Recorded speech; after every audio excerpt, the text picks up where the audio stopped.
Welcome back to another technical video. Today I'll be going through your question, answering it, and hopefully you find that solution that you need.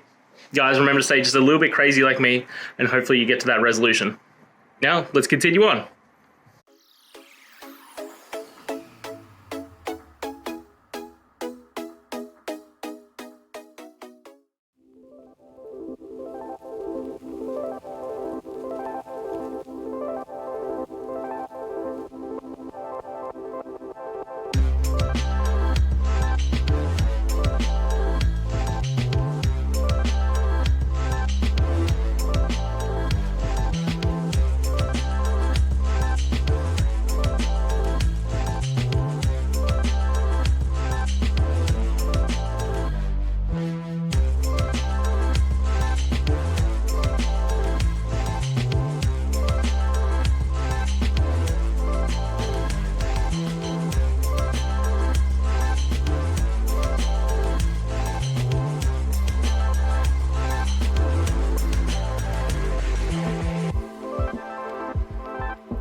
I hope that video helped find the resolution that you're looking for.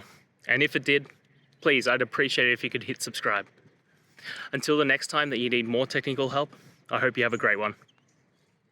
See ya.